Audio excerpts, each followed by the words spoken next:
Okay. All right. So, one of the many things mystery writers have always loved is the question of evidence, right? What can we trust? What can't we trust? How do we know when someone is lying?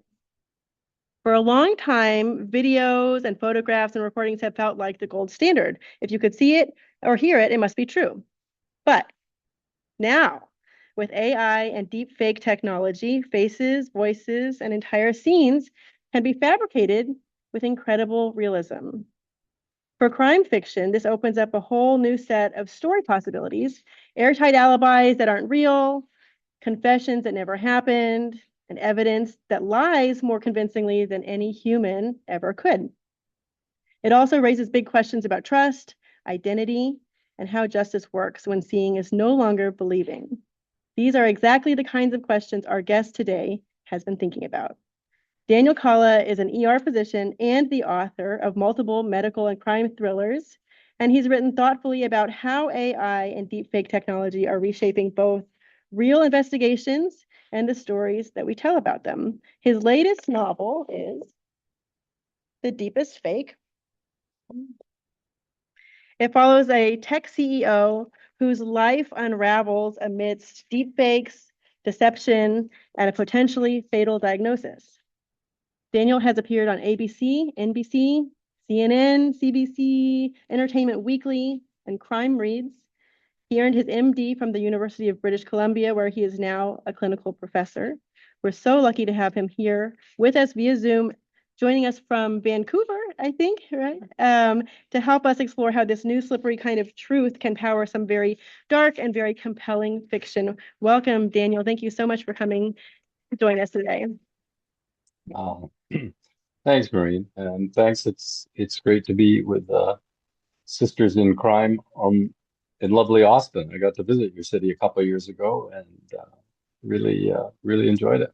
My first big trip to Texas. So um, it's good to be with you guys and hopefully share some insights that I learned researching and writing this book. Thank you. So I guess we can just kind of dive right in and talk to us about what is this deepfake technology and kind of give us a little. Not all of us have very much knowledge about this. So. Yeah, well, I mean, the deepfake technology, in a nutshell, is any technology that alters media to show something that's not there, whether it's a photograph or an audio recording, or now with video. I think anybody who's on social media is seeing deepfake technology every day. And as most of you know, for the most part, it's getting better and more sophisticated all the time. Um, so it's definitely with us. We, we don't know how much better it's going to get and how how detectable it's going to be. I mean, right now, for the most part, it's pretty easy or to tell, or at least the experts can tell what is AI and what is real. But that line is blurring probably by the day. Mhm. Do you feel like you are pretty good at determining when something is real or AI? No, not at all. I keep being duped. I keep I keep showing Instagram videos to my wife who puts points out their AI. So no, I get fooled all the time. Hmm. I was just wondering. I was talking to maybe about a year ago. I was talking to a young person who's teenager about AI, and he said to me, "Oh, I always have to tell my dad and my grandpa when something is AI." And I said, "How do you know when something is AI?" And Mhm. he said he's grown up with it, right? He said, I don't know. I guess I can just tell. I mean, he's grown up with it, right? So, um, and he said, um, I guess I kind of start with the assumption that something is AI, Yeah. which is the opposite from a lot of us, I think. No, but it's a really interesting, almost philosophical point you're raising, right? First of all, it's a massive spectrum from the most, basic, generic that anybody can spot to the most sophisticated, intelligence agencies across the world doing, you know, sophisticated deception that's getting harder and harder to see. So even this young kid you were talking to, you know, might be fooled at a certain level of expertise. But the problem is that not only do we not believe what we see, or not only do we get duped, but the converse is true. People just no longer believe. It's so easy, you know, to say that everything is deep fake and it's AI. It's you know, especially for those. I mean, I think almost everybody is everybody here an author, by the way, or is it everybody a Not writer ev in the group? not everybody, many of them, but not everybody. Yeah. But you know, it's now easy to dismiss the truth and pretend that it's so it's kind of like the double deep fake that you know that you write off what is actual real evidence as a deep fake. So it causes this massive gray area and it lets people have undue influence over true physical evidence and you know what are facts anymore when they can be fabricated and denied despite what you see with your own eyes. Mhm. I want to say that for anybody who's online or anybody who's in person, if you want, this can be an open conversation. So if you have thoughts or questions, please feel free to just jump in. And yeah, Can security cameras be faked? yeah, good idea. I don't know. Do you know? 100%. I mean,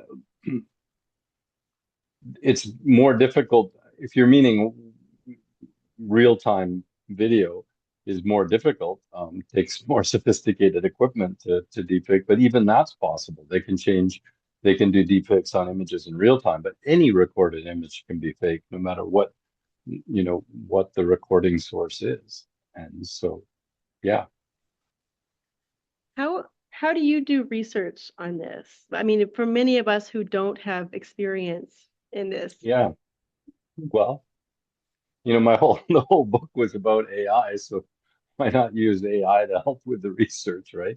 And because you know I've written a lot of medical thrillers and I have a degree of expertise and I certainly being a doctor for years and I know where to go to for that. But this was I'm no expert on AI, but there is a vast amount of information out there and AI does help, you know. The the apps, I mean, interestingly, I didn't really get ChatGPT till I'd finished the first draft of this novel. I'd heard about it and saw what was coming, but you know, I was still astounded when it started using it. And then, you know, and as I was editing it, I would go back and ask it, you know, explain to me in basic terms what what a deep fake is, or how, you know, how images are stored and saved and stuff. And it's amazing. You can, you know, we're writing fiction, so we're not writing authentic, authority level nonfiction. So it gives you a very solid accuracy. And there's so much, you know, there's so many articles written about this, and it becomes a rabbit hole. You just have to be careful of how deep you go down this stuff. But it's not difficult to learn about it. And you know, because I really think I learned from years of writing medical fiction that our job isn't conveying complex information. It's or making information complex. It's taking complex subjects and making them understandable by anybody who hasn't doesn't have the background but has the interest in learning about it. So in a way, it's just being able to put um, ideas into lay terms, and I think a lot of the AI apps are very good at that kind of stuff. Mhm. Mhm. You know, not everybody who is here has read this book. I know we do have a book club at the library who is reading it, and they're going to be discussing it. I don't know if you know that we have a book No, club I didn't know that. Hmm. we have a book club who will be reading it and discussing it this month. But since not everybody in this group has read it, do you want to talk some about this book? And Sure. I don't know if you have a copy with you, if you would want to, you know, read a page or two from it, just to kind of give us a sense of, if you don't have it. Dang, It's a, dang, I wish I did. You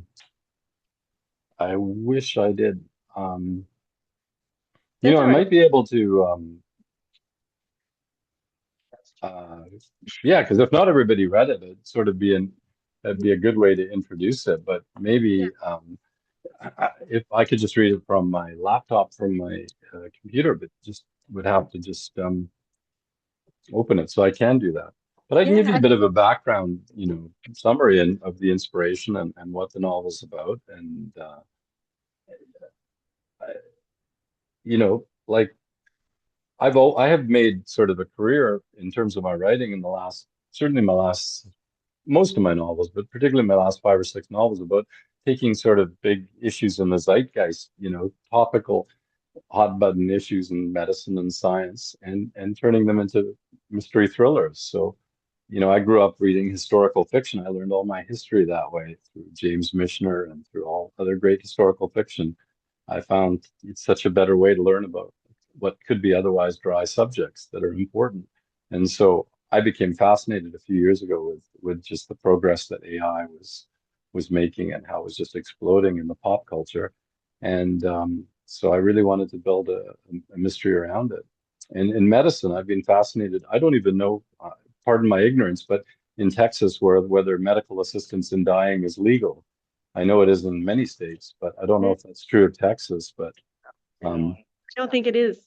Maybe not. okay, Yeah. but it's where I live. It's become very legal, and it's become increasingly utilized for people primarily with terminal diseases who don't want to suffer, who have compassionate deaths and stuff. And I've always wanted to write about it because it's such a fraught subject where there's so many opinions on and so many people have strong feelings about it. So I decided I would combine those two issues. And so I wrote a story that's basically about a CEO tech of a company in Seattle who is a pioneer of AI and especially generative AI, whose technology effectively is creating this incredible app. And they do exist for the my point is slightly my novel is slightly ahead of the technology in terms of description, but these chat bots they're called or companion bots where people can take people in their past and upload video and photos and audio and reconnect with them through these sophisticated deepfake AI bots that and there's a whole issue, a growing issue of people getting attached to their AI companion bots. But the idea was this guy was on the cutting edge of that technology and had something that was just about to come out and revolutionize this. But he's diagnosed in the same week he's diagnosed with a terminal neurological disease, ALS. He finds out his wife is cheating on him, and he is sort of contending with these two huge issues as he's facing his own mortality and deciding to proceed with medical assistance in dying. And he doesn't tell anybody what he's wrestling with because he doesn't trust his wife at that point, and he has kids he's worrying about, and he's trying to secure his legacy and his future. And he discovers there's some anomalies in his company that don't add up. And the deeper he starts to research, he starts to realize the corruption and the conspiracy is running deeper, and people are using his AI for intentions he had never planned on, and that he begins to question his own diagnosis of whether he really is um, dying or someone is giving him the impression that he is. So his whole life becomes a deep fake, and he doesn't know who to trust, and he doesn't know who's behind it all. And moreover, he doesn't even know if it's the technology itself that is trying to undo him. So it becomes this kind of race. And the other key co-protagonist is this female private detective that he had hired to help catch his wife in her affair, and he enlists her to help figure out what's going on with his company and him, and they form this deep bond as they investigate deeper and race against time to get to the bottom of what's happening to him. So, deepfake has multiple meanings in this story about, both in terms of a personal relationship and a technological side. And the result was I didn't know where it was going to go when I started, but the result is I was really proud of it. I got Publishers Weekly gave it a starred review, and it got some very good reviews. And for me, it was very satisfying to take this story and or this concept and turn it into what I think is a good mystery thriller. But yeah, that I think I'll be able to find a chapter I want to read in just about 2 minutes. You mentioned that you didn't know where you were going when you first started it. Are you an outliner, or are you a pantser or a plotter? Oh yeah, no, I'm very much a pantser.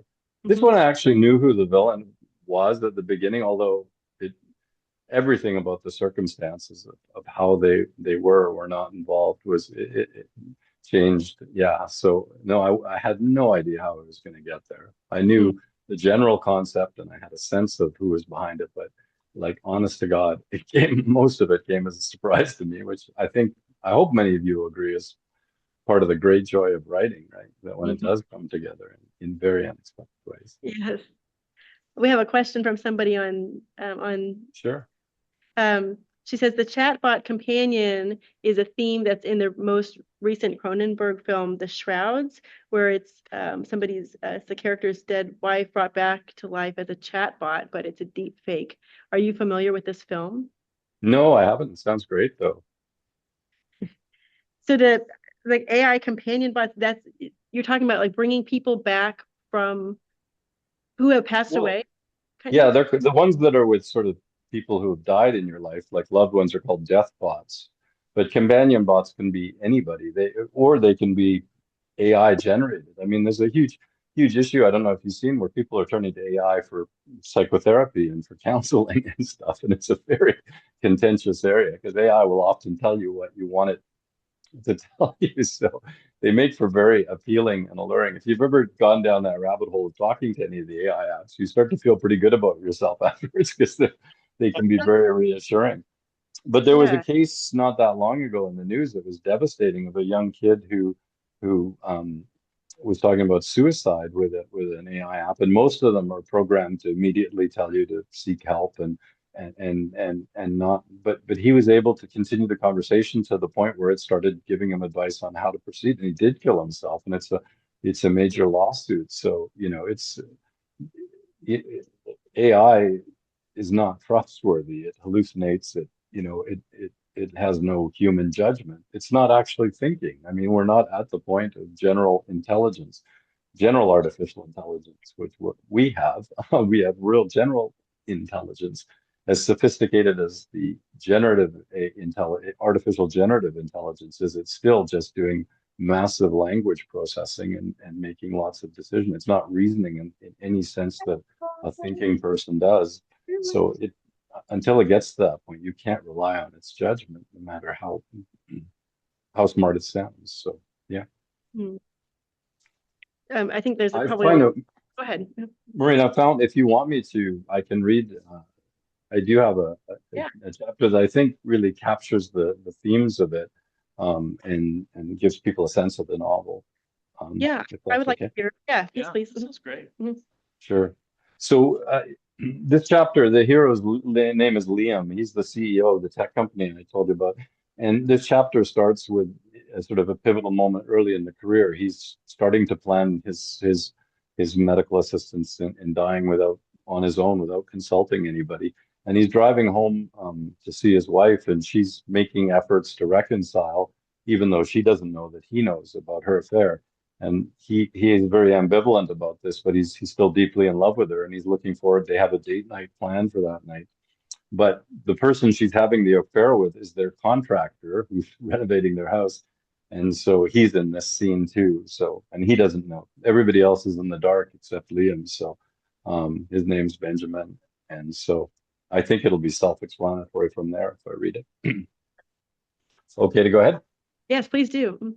Sorry, I have to look away when I'm reading Okay. this. So. Uh, Chapter 9. Should I even be driving? Liam wonders as he crosses the Evergreen Point floating bridge, heading west from Bellevue to Seattle. His hand spasms are becoming more frequent, and the thought of losing control and ending in a fiery crash feels almost like a relief, a way to spare his family the aftermath of a medically assisted death. But the fear of hurting or killing innocent commuters sours that fantasy.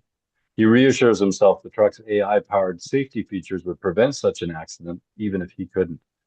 The sun has set and rain lashes against the windshield. His mind drifts to darker places. Nellie's high-pitched warning echo in his head. Maybe their story, just to stop for a sec, that's that app I told you about. Maybe their story is too good, too open to abuse and exploitation. But something even more disturbing gnaws at him. This morning he woke up in a cold sweat from a nightmare that still clings to him. In the dream, his wife Celeste and Ava and Cole, through his two children, sat beside him as he lay paralyzed on a hospital bed, a machine breathing for him. But they ignore him, focusing instead on the laptop beside his head, laughing and chatting with the avatar of him on their stories app. The nightmare lingers. The idea of AI speaking for him to his own family makes his skin crawl. What would it say? Would it get everything right? Or worse, would it reveal things he never intended to share? As he nears his neighborhood, the wide streets and looming missions feel oppressive under the slate gray skies, but he refuses to surrender to the storm brewing in his head. He forces himself to focus on tonight, his date with Celeste. It will be their first in months, and the best part is that she initiated it, handling all the details. As soon as he parks and steps out of the garage, he runs into Benjamin carrying a tile cutter. Although the contractor's exposed skin is free of ink, Liam can't forget the prominent tattoo he'd seen in the surveillance photos, an Aztec sun spread across his chiseled right pec and shoulder. Liam can't help but wonder if Benjamin is coming from the construction zone or his own bedroom. Hiya, Liam, Benjamin greets him warmly. Hey, how's the progress? Liam says. Good, really good. Bathroom tiling's pretty much finished. Benjamin nods toward the house. Want to take a look? I trust you, Liam says, managing a poker face. Liam wishes Benjamin were already out of his life. It takes all his restraint not to fire him on the spot or punch the smile off his smug face while his arm still works. But if he tips his hand now, Celeste will find out, and that would ruin tonight's date. She hasn't told him the truth about Benjamin, and Liam hasn't let on that he's aware. For now, he'd rather cling to the illusion that things are as they were back when they were in love and still honest with each other. I wouldn't mind getting my bathtub back, Liam says, forcing a tight smile. Not to mention my wife, he thinks. Benjamin flashes a toothy grin. You'll have it by the weekend. Excellent. I'll see you later. Liam turns to leave quickly, but his foot catches. Right before he topples, he feels a crushing grip on his upper arm, jerking him upright. You all right? Benjamin asks, releasing his arm. I'm good, thanks. Liam can't meet the contractor's eyes. Being rescued by anyone would be humiliating, but his wife's lover, it's too much. He shakes his arm free from Benjamin's grip. Just missed a step. Sure. Liam carefully lifts his foot and turns back toward the house. Benjamin hesitates. Look, it's none of my business, but have you had that looked into? Liam stops without turning. Had what looked into? It's just that I noticed you fumble and drop your phone a couple days ago, and then yesterday I saw you stumble as you were getting into your truck. Work's been crazy lately, Liam says through gritted teeth. If he could get his hands on the deadly prescription now, he'd swallow it on the spot. I get clumsy sometimes when I'm tired and rushing. Don't we all? Benjamin laughs awkwardly. Sorry, I shouldn't have said anything. My sister, she has MS. Yes, I noticed that kind of thing. Probably too much. No worries, Liam says. Thanks for your concern and your quick reflexes. Liam walks away as fast as his feet will safely carry him, but the shame clings to him like sweat.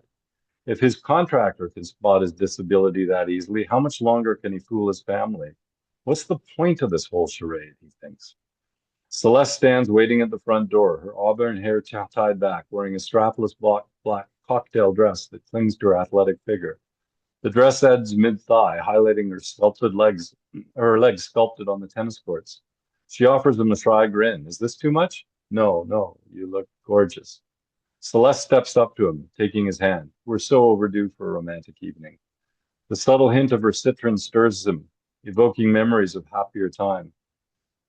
The fine line of the corners of bright eyes and full lips only enhanced the elegance of her oval face, sculpted cheekbone, and graceful neck. The kids won't be back for hours, she says, guiding him towards the staircase. Why don't we start our date a little early? The emotional roller coaster is dizzying. Minutes ago, he wanted to end it all. Now all he wants is to climb into bed with his wife.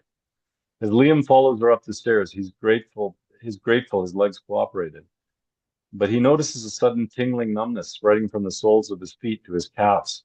It's the second time in 2 days he's felt it. From what he understands, ALS only attacks the motor nerves, the ones responsible for muscle contraction and movement. He didn't think it was supposed to cause sensations like numbness or tingling. Celeste glances over her shoulder. Are you deliberately putting the slow in slow poke? She blows him a kiss. When did you become such a tease? But between the burning in his feet and the lingering humiliation of her lover's pity, Liam's mood evaporates, leaving only disgust. Sorry, Celeste, he says. gonna have to take a rate check. I'm not feeling that hot. So yeah, that's kind of one of the low points in the Mhm. story for him, where he's Mhm. feeling, the ultimate humiliation and stuff. But Mhm. it's supposed to be very much meant to be a redemption novel because as this kind of driven CEO, he never realized A, how potentially dangerous his own technology was, and B, how much he'd neglected his wife particularly, and everything else in his drive to find success and to to achieve his ambition.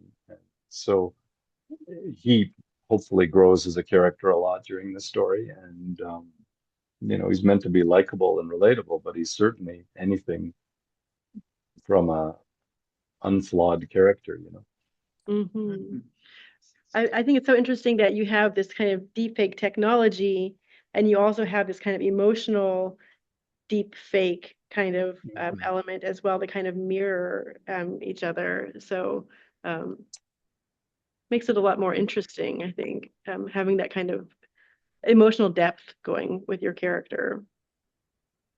Yeah, I think that was a lot of fun to do. As you absolutely nailed it. The kind of paralleling. There's so much deception going on in real life among these people, but there's also so much deception being enabled by technology at the same time. And Hmm. it really, and as writers, I wrote in Crime Reads that just the kind of rich new, we've always had the unreliable narrator and the unreliable witness, but now we have the unreliable evidence, right? And it's opened this whole new pathway of plot lines and stories for us to explore. Yeah, yeah. Do you think it makes it easier or harder to write a novel if you're incorporating any kind of deepfake technology into it? Both. I think because, yeah, it, it's sort of an embarrassment of riches in some ways, but it makes it more difficult to shock people. You know what I've been noticing, and I've been interesting the group. I'd love to hear people to weigh in, and my wife and my friends and I often have this discussion about how even thriller series that you love. I've always believed that to write a great mystery thriller, it has to be credible. Of course, there's going to be coincidences and stuff, but the decisions made by the protagonists, by the secondary characters, have to be reasonable. The conclusions aren't, don't come out of nowhere. That there's breadcrumbs dropped along the way, chances for the readers to potentially solve the mystery. And I notice now that more and more writers, and particularly, when you watch these streaming series, even the really well acted, well written ones, they come up with these incredible twists and incredible, where it's just so hard to suspend your disbelief of those stories, because I think readers need to be shocked more. And for me, I struggle with that balance of of making it fair and as believable as possible, but still keeping the thrill and suspense and surprise in the story. Hmm. Yeah. I know. I'm curious if anybody in person or on Zoom, what are your thoughts about that in terms of like, sprinkling in this evidence and kind of making it believable versus just kind of pulling out this big twist that just shocks everybody. I don't know what you guys feel like you normally either work on in your own work, or what do you appreciate when you're reading a book or watching a TV show, for instance. Do you like those big twists, even if it's like not totally? What I really enjoy, but as a reader, I'd love to pull it off as a writer, is when something gets reframed. So it's being presented one way and then it gets reframed towards the end so that you're seeing it from a completely different perspective. Mm-hmm. And so now everything you were thinking was true was not true, even though it's the Yeah. same information. Uh-huh. So then it's a big twist, but then it's understandable because Right. we have more information. Right. Mm-hmm. Yeah, no, I think that's such a clever approach. I totally agree. But Yeah. what I hate, I was watching a show the other day, and I can cite books as well that I've read this in as well. But I think it's called the new Mick Herron, was it Down Cemetery Road or Oh, whatever. on And my list. Yeah, yeah, we all want to read that. It's great, and so but there's so many of the motivations are so far beyond belief, and so many things that they could have solved the entire series with one phone call. That that drives me insane. That like it can't be that you have to make it a little believable that they decided not to pick up the phone and go into the house themselves, or you know what I mean? Like it's I know it all. You could criticize any mystery thriller degree that way, but sometimes it's just so patently obvious that you know it's just for the sake of shocking and stuff, and Right. it's just and I find that kind of a cheap writing, to be honest with Yeah. Hmm. So who does the other? Who do you, oh yeah, let's do two questions here. Diane, go ahead. Who do you admire for murder mysteries? you. One of my favorite writers is that you know Dennis Lehane. Um, because he just draws such incredible characters. But he wrote, I don't know if you ever read Shutter Island. Oh. But you talk about somebody just mentioning the reframing concept. It's just the most brilliant thing where he makes this entirely believable, builds this entirely world that's reasonable, believable, and just pulls the rug out of you at the end. And then you realize you had every opportunity to figure out that long, and I just thought that was so sophisticated and clever. Um, yeah, I mean, this is the one question that always clears my mind in an instant. Who are you reading? What's your favorite authors? It's the one thing that I always, but I'm trying to think of other, apart from the classic mystery writers or the contemporary ones who do that. Um, yeah, I've got like three names at the tip of my tongue, but he's one of my all-time favorites. Fran, did you have something? Yes. Do you see any evidence that we're all of a certain age, at least? Okay. Younger people in their 20s, late teens, 20s, early 30s, okay? Are they more susceptible, do you think, to these fantastic ideas that are generated that don't really have a lot of support underneath if we're talking about what is a good mystery? A good mystery isn't one where you can pick up a phone and solve the problem rather than going through 14 steps. Yeah. Oh, I mean, it's a pretty general question. I think it's interesting. I just don't think, I just, from my point of view, as an aging, male thriller writer, I don't think I don't think there's that many 20 something year olds, 30 or something year olds reading my books. I think, TikTok and Instagram and everything is, that I don't know what hot mysteries there are in the Gen Z kind of demographic. I mean, romantasy and those kind of things are just massive right now. I think we're seeing a relative. I think the thriller genre in general is being, and suspense mystery is being supported, I would say almost exclusively. I did see that we have one non-sister in the group there, but I mean it's female, readers between over the age of 30 that just absolutely dominate the readership of the thriller world right now.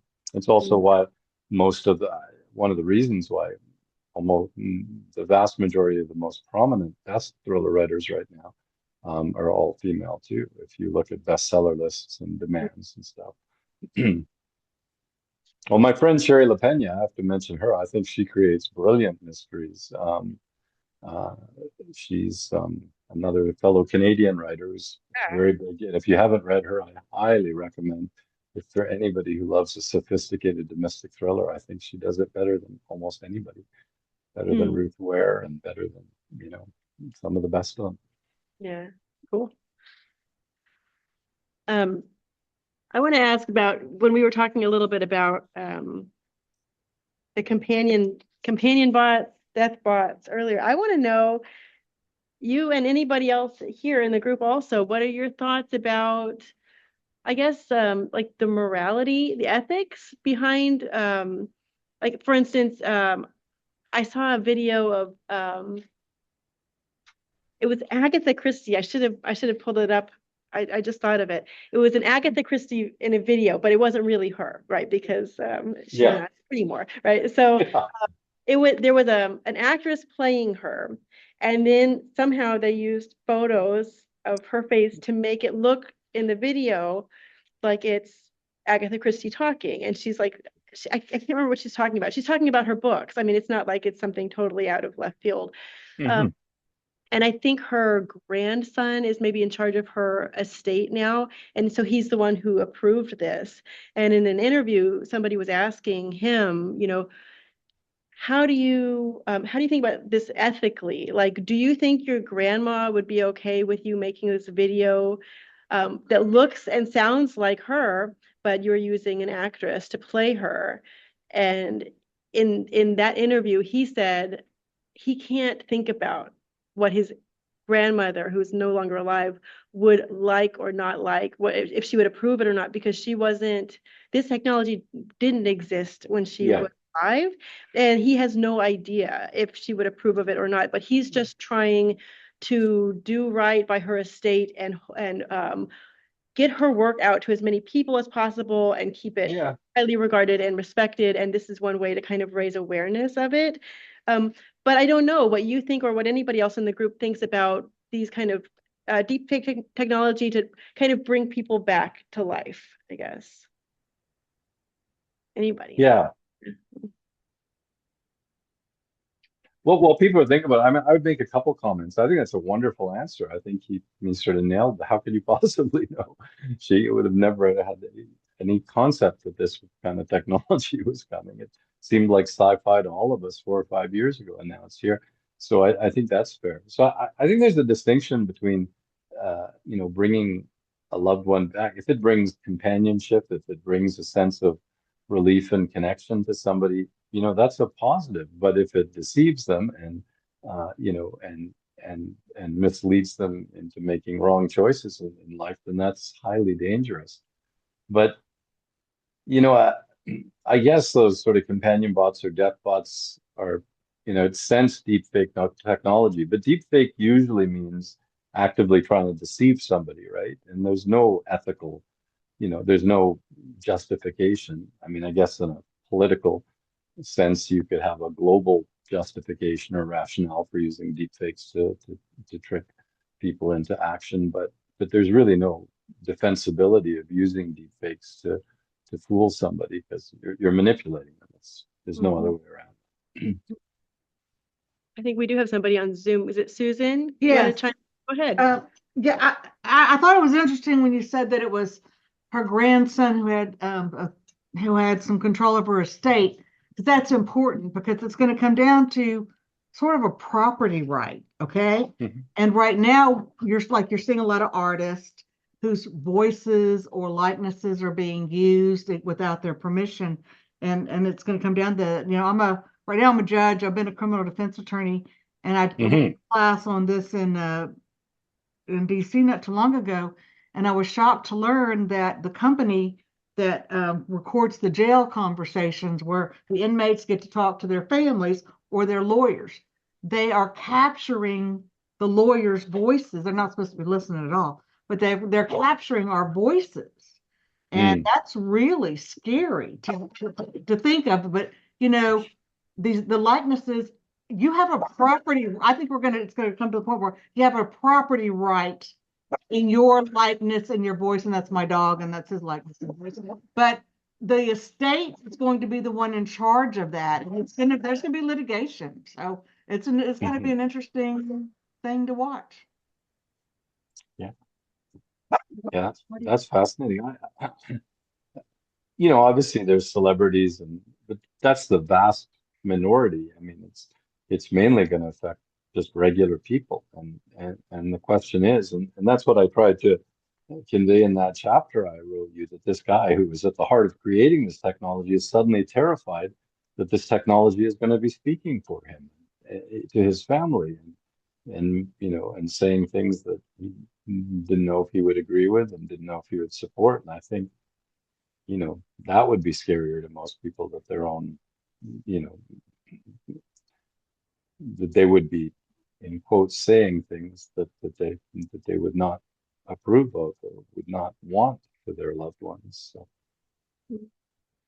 Um, all right. So you said that deepfake technology is it's not just about bringing somebody back so you can talk to them after they're gone, and it's more about deceiving somebody, trying to trick somebody into something,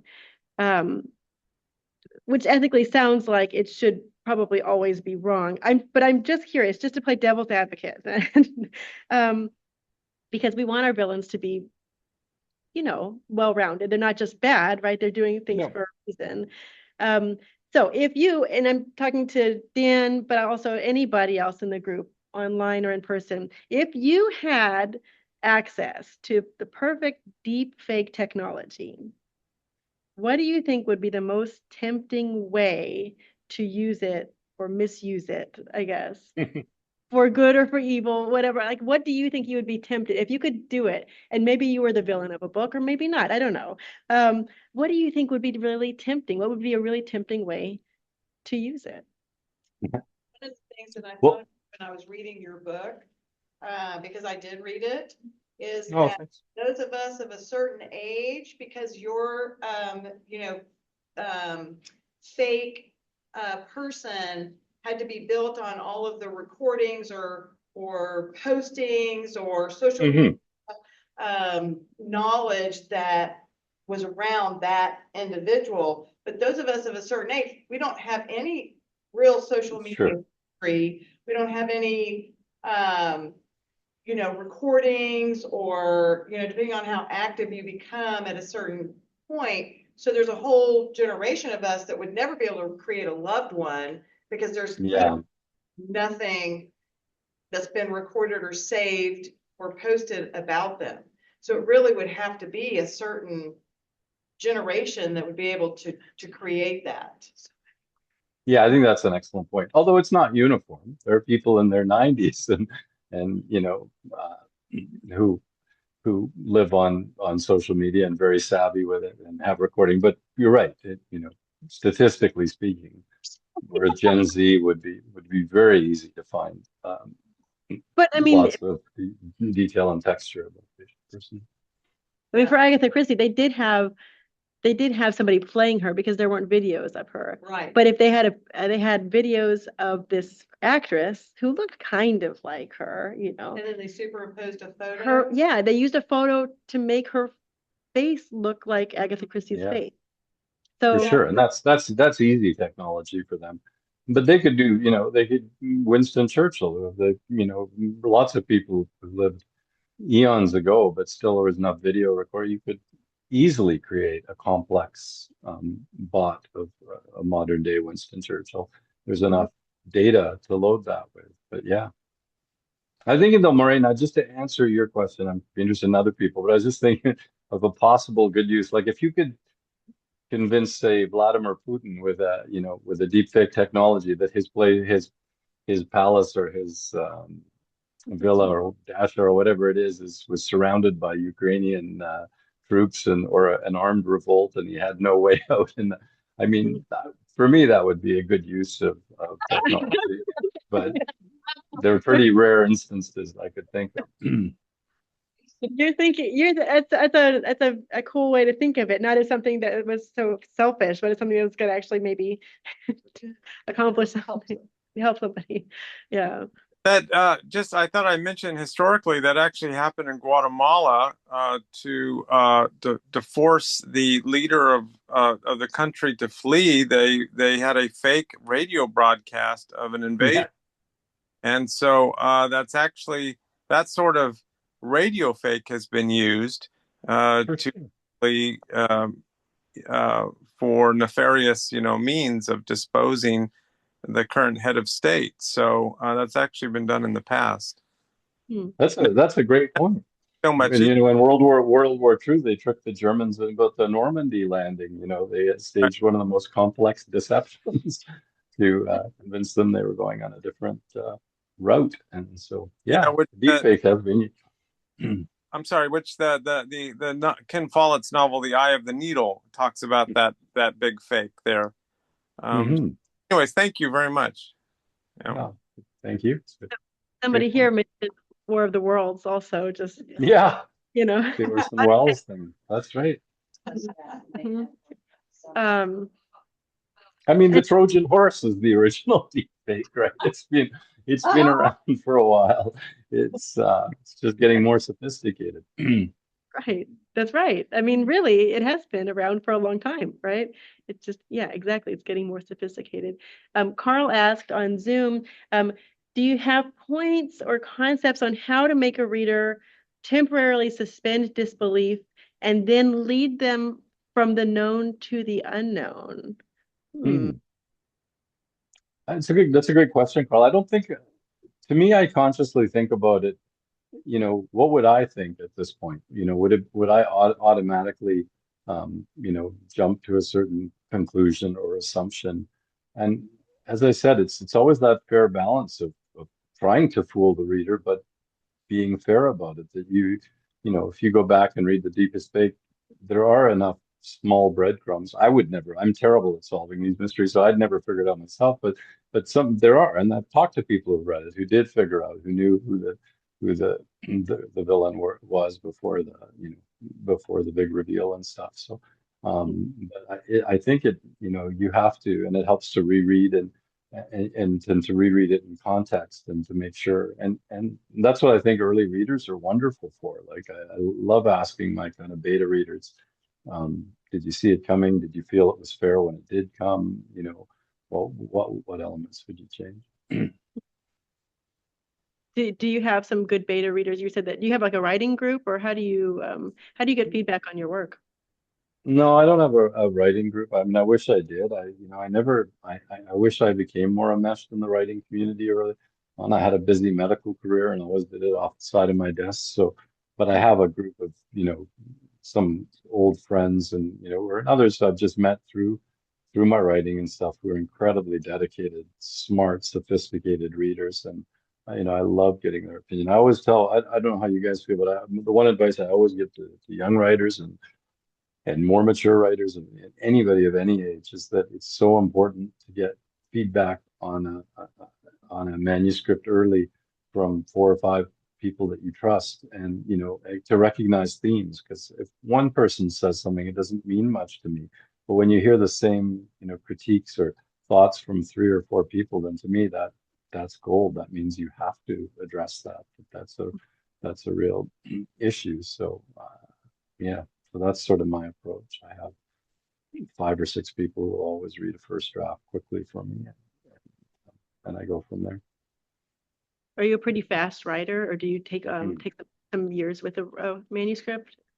No, I'm probably too fast writer. I've had 16 novels published in the last 20 years. Wow, wow. Sometimes I regret, that I wish I could slow down. I wish but for me, it's all about momentum when writing a story. And so I tend to, my issue, I mean, I might get writer's block tomorrow, but that's never been my issue. My issue is forcing myself to slow down and to That's take a great. I breath. feel like that's a great. I mean, right? I mean, yeah, that's a great I mean, yeah. It I is just and feel it isn't, but that you heard that expression, strangle your darlings, or that's something I really struggle with in writing, is to even when when my gut tells me something's not right and stuff, I'll try to rework it 100 times rather than just throw it out and start again. I have an issue with doing that, and I wish I could be more ruthless with my writing. I think I'd be a better writer if I could. oh, it's hard though. It's hard to throw out a scene or a character. It is. Yeah. A whole book. I know. I know. I've been there too. I Yeah, know. but sometimes it's the best thing to do. But yeah, I haven't learned that lesson. Mhm. Yeah. Yeah, yeah. What are you working on now, Dan? Oh, thanks. Yeah, I'm another big zeitgeist topic. I read this incredible, I have this kind of news feed that just sends me interesting articles, and I read one that blew me out of the water about, you know, late last year, early in 2025, about these experiments that they're doing for doing genetic engineering of memory in mice to treat traumatic, for treatment of PTSD. They sort of traumatize these poor mice, and then they send these CRISPRs in, these genetic agents that go re-engineer the neurons that carry these traumatic memories, and they kind of dampen down the sort of the angst and emotionality associated with the memory, and they can do that. And I thought, well, what if that technology is alive today and a nasal spray could do that with humans? What if they start with traumatized war vets? And what could possibly go wrong with a technology like that? So I wrote a thriller about this genetic engineering of memory. Oh. So do you do that a lot where you like are reading an article and then you think like of a what if question and then you kind of turn that into a novel then? Yeah, all the time. I love starting a novel with a very high level conceptual question about some area or issue, and thinking how could that, and then the challenge is figuring out not only a thriller but a good mystery that could be part of that story. So yeah. Dan, Go ahead. I love the novel The Terminal Man by Michael Crichton. How would your novel differ from like the concept of the Terminal Man in a way? I'm a big Michael Crichton fan, but I'm trying to remember. I don't think I read The Terminal Man. What's the what's the hook of that? Implant is schizophrenic, and they do an implant on his brain in order to reduce the schizophrenia. Mm-hmm. Goes bonkers anyway, because he gets paranoid that it's controlling his brain. So yeah, it's you might want to read it as a sort of a template and see how yours would be different.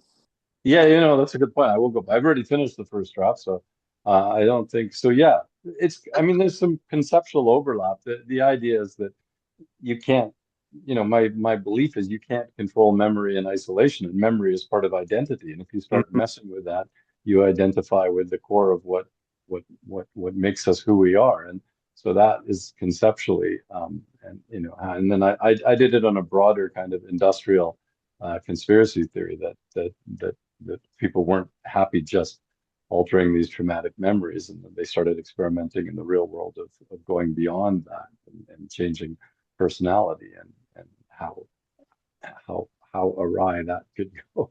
And so, but yeah, there's certainly some overlap. And then there's the idea that all identity is socially mediated. So who you think you are has been socially mediated by the people around you.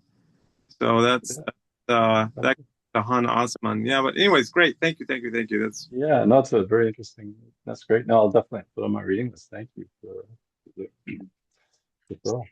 That was Carl. Yeah. I want to know, just like as from a writing perspective, okay, you start out with this, reading an article with this like kind of broad level, like what if question, and this kind of like high level concept comes to you, and you're not a plotter, you're not an outliner. So how do you go? Because a lot of people who write thrillers do kind of, in a detailed way, kind of write out like their, like, structurally what their novel is going to be like. I'm just curious, like from a writing perspective, how do you go from that what if kind of broad level question do you do a lot of like pre-writing where you're kind of writing it to yourself about the concept and like how, coming to the idea that memory is central to your identity, or does that just kind of, do those themes kind of just come out naturally as you're writing, or? Yeah, a bit of both. Specifically in this case, I never write it's not that I don't have an outline. This was based on about a 5 or 6 page, maybe a 1,500 word outline. I just don't follow like it. I don't feel like I should be locked into what I put in the outline. I mean, different characters emerge different. So yeah, so I started this high level. What if there's a nasal spray? Just about they've done very successful phase 3, phase 2 testing with veterans who had crippling, PTSD from traumas, and so I said, well, what's the best way to get into that story? So the first scene starts with a character who's from Afghanistan, who was an experienced Marine who one of the air strikes he called in happened to kill his very best friend. He watched his friend die, and he was crippled by that. And he's come home and he's just remembering how this nasal spray that he didn't believe in, that he took only because his wife said she was going to leave if he didn't try it, and how it's changed his life and rediscovered. And he goes through this whole passage about how he's found joy again, he's found meaning again, and the scene ends with him holding a smoking gun, and he said we all need freedom, we all deserve that for everybody, and he's just murdered his family and he's about to kill himself. I'm sorry, it's very graphic, but just to hit with a dramatic punch of the danger of releasing what people. And so and and then I said, well, how can this happen? And so I built this company with people that were meant to be morally ambitious. They believed in what they were doing, but they also, and I said, well, how am I going to build a protagonist for this, and how could she be involved? And no, and so I decided to come up with a dual protagonist novel or mode, and the first one being a neuropsychiatrist who was part of the early trial testing that proved the theory that this technology worked and made it that the FDA would release it on compassionate. And she was very involved, but she always had worries because she saw some changes in some of the subjects that even though they improved and socially were reintegrated and got back to work, something seemed different about some of them. And then coincidentally, there's a podcaster who used to be an investigative reporter whose own brother had a different kind of trauma, and he felt that his brother was let down by the medical system and ended up killing himself. And he feels very responsible for his brother's death because he didn't take the final phone call from his brother. And he's got this podcast that just kind of rails against the mental health, what he calls mental health industrial complex, but he just doesn't trust the industry. And then he hears about this new experimental, so he's dead set against this new technology, and he meets this the other protagonist who had her own reservations when it was tough, and they launch into this investigation, the company that's producing, and there's lots of twists and turns along the way. But so I first try to figure out who would be the protagonists, then who would be the antagonists, what would be the upside for them manipulating this technology, and then try to all cram it into a believable story. So that's sort of a long-winded approach to my methods of this. It sounds like, a lot of times it seems like with your books, you're kind of looking at the forefront of technological change.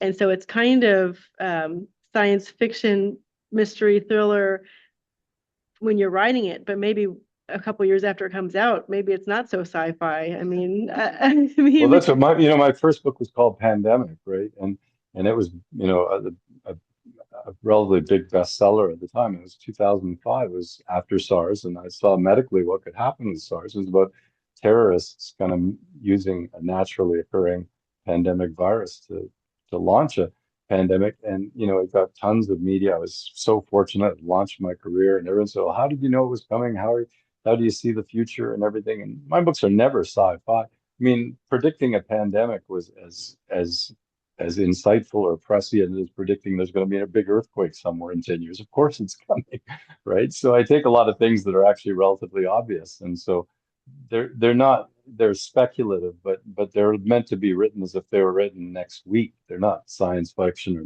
futuristic stories. All the dilemmas and stuff are kind of, meant to be contemporary issues. Mm-hmm. So it sounds like you start with the plot and then your characters sort of come into the story. Is that correct? Yeah, I think I start with the theme or the concept more than the plot, because until I know the characters and stuff, I don't know, the plot. All I knew with this last book I was talking about was, genetic engineering of memory, and what if there was a product you could do that now? And The Deepest Fake, what if, you had this powerful technology that let you reconnect with loved ones and stuff, and how could that go wrong? What would be where would be the entry point? And so the plot sort of is constructed over layers as I start developing the characters. Okay. I ask a little bit Yeah, go ahead, Leah. publishing. So does he have to shop every book, or does he have a Yeah. publisher who's Do you want to talk? Into this genre. Yeah, do you want to talk some about your publishing journey, Yeah. how you get published?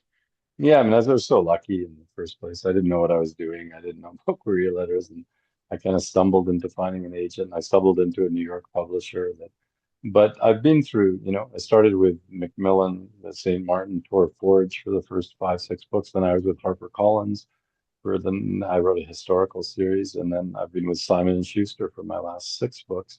But it's, sometimes my agents have had to scramble. Sometimes I've had multi-book deals. It's been, I'm not, as you clearly know, I'm not a household name recognition. I'm, at times a mid-list, at times, I'm a bestseller in Canada. I'm never really a bestseller in the US. And so it's always a bit of a journey. But as I said, I've been lucky to be with 3 of the big 5 houses in my career. But there's no guarantee, as you move forward. It's a tough market, as we all know out there. It takes more than talent. Not saying that I have an abundance of talent. I'm just saying it takes lots of things, and there's so much variability in terms of tastes and flavors and directions that publishers want to go. So So there's did you a do lot that of for elements. the same agent through all 3 publishing houses? Yeah, I had well, yeah, basically from my first book, I had he passed away. He was Robert Loveland's agent, Henry Morrison, wonderful guy, and so I was so lucky to have this big name agent who was near the end of his career, when he took me on, because he's, and he lived to his 80s, and he was continuing to, he sort of retired about a year or 2 before he passed away, but. And then so I'm now on my 3rd. I'm just back, and then I went with a Canadian agent out of Toronto and now I'm just starting with a new New York agent who's representing me now. It seems wonderful, and so it's been. But I had one agent for a huge part of my career. And when you got your first agent, did you write, just like a query letter? You said you kind of stumbled upon getting an agent. You wrote a query letter just like any of us would, or did you? Yeah, I think so. Mhm. I don't even remember. I used to use this book, and I think it's still in print. What's his name? Jeff. Shoot. But at the time it was my Bible. God, see, anytime you ask me for the name of an author, You're not he's talking mentioned. private marketplace or anything like that. You're I talking think about. yeah, it was a book that came out year after year. It's publishers and agents by Jeff. You're Anyway, right. but Yeah. he just gave a list of what various publishers are looking for and how to write. I mean, now well, back when I was started, it's harder to find that stuff on the internet and harder to find how to do it. And I literally just in the dark. Unfortunately, I had no idea how hard it would be, and I would have probably been much more easily discouraged and stuff if I knew the odds and stuff. But I really didn't, and that was kind of a blessing. Lucky. That's good though. Mhm. Yeah, right. And when you're working with like an agent and an editor, do you get a lot of, I guess, feedback from them about like changes they want you to make? How does that relationship work? Yeah, because I've got 16 books published, I've worked with, I want to say 6 or 7 different editors. So, and sometimes I've had an editor in the US and the UK and, and Canada separately. So I've been fortunate enough to have books that had 2 or 3 editors. But for the most part, I've had one core editor. I've just had one, I've had one that worked who's unbelievable. And, we became friends, and, the advice, we kind of think the same way. So some editors are very hands-offish to a degree, and, will ask for a couple of high-level structural things, and some are very involved. And, I love, and I'm very influenceable, so I love an editor that gives me lots of direction and stuff, and which is what I've had recently. And so, but I think, I think it depends on the editor and depends on the author. Some authors don't like a lot. I mean, I've heard so many editors say that they're almost afraid to give their authors feedback because, they're very proprietary or, possessive of their work. So I'm not like that at all. That's what I was going to say. Anybody gives me a good idea. They probably really enjoy working with a writer who can take feedback and do something with it. So Yeah, I think so. But then they might consider me needy. I don't know. But it's, well, I know we're running a little bit short on time. I want to know if anybody else in person or on Zoom has any thoughts that they want to explore or questions they want to explore with Dan while we have him. I don't want to step on anybody who didn't have a chance to say something, who would like to chime in. One question. Fran has a question. Go ahead.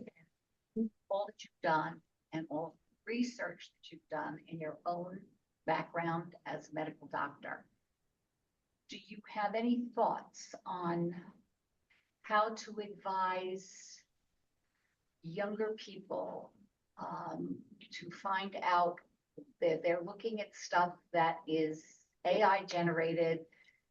Basically, they're believing fiction. And how are they supposed to get through this and learn the truth? Can they? Is there anything that you can say?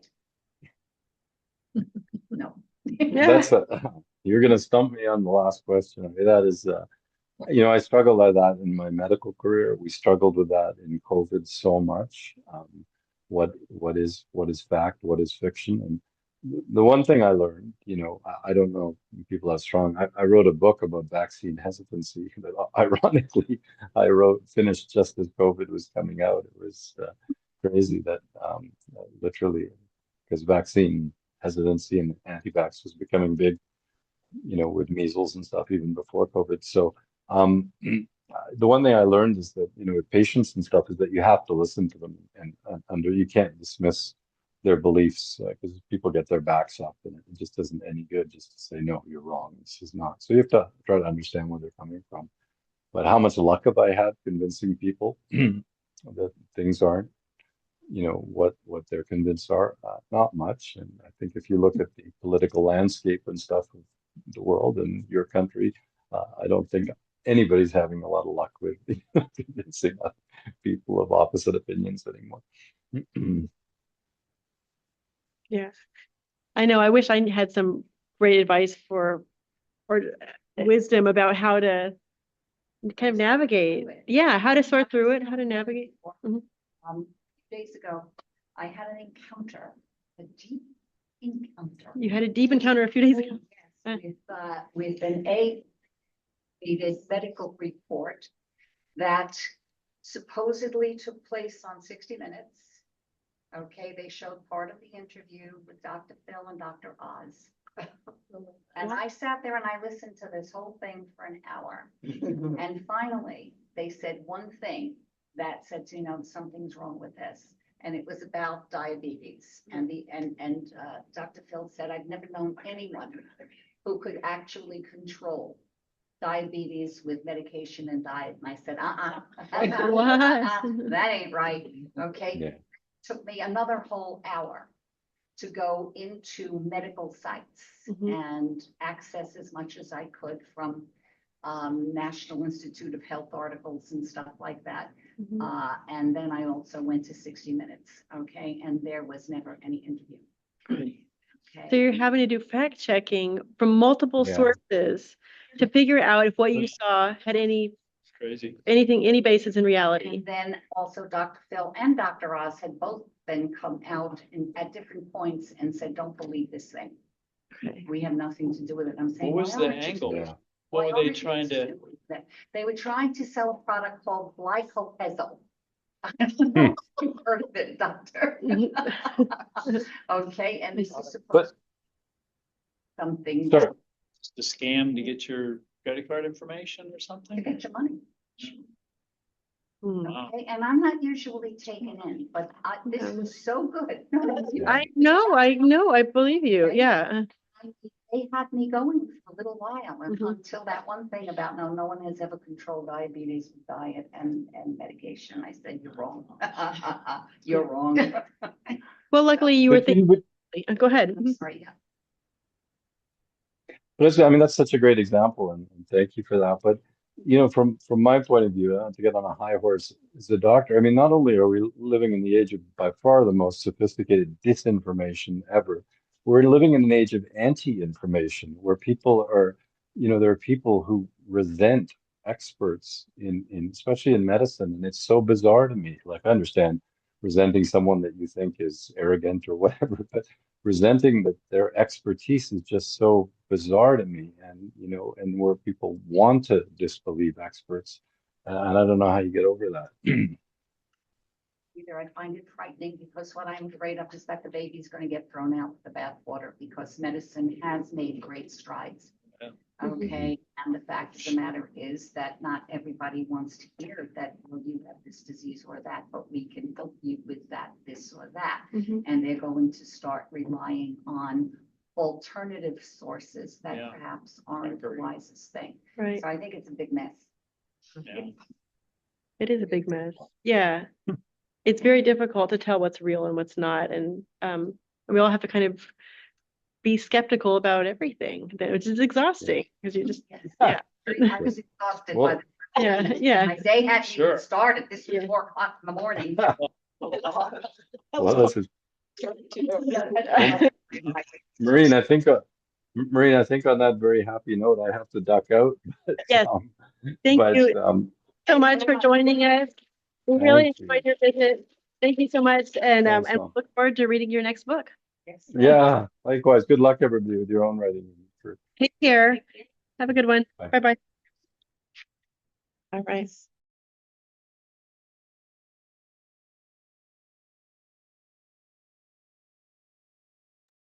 Lost you, Maureen. Where'd you go? There.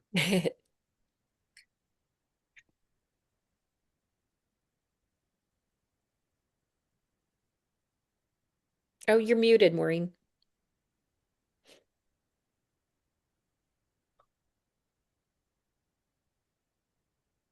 Maureen, we can't hear you.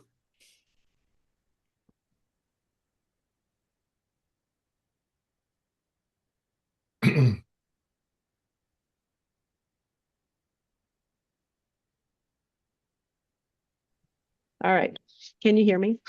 Yes. Yes. All right. So I was going to just say thank you guys for joining us, and thank you, Marla, for setting up our next speaker for February. I think the publicist is going to be really interesting and fabulous. It sounds like she really does a very personalized approach, and kind of nuanced. So I think it'll be a really interesting chat with her. I think it'll be really good. I'm excited to hear from her. Yeah. So I hope that you're doing well, and you guys take care of yourselves, and we'll see you next time. And Dave, I'll see you next week. Okay. Yeah. Okay. Bye. Thank you. Bye. Thank you. Bye-bye. But the last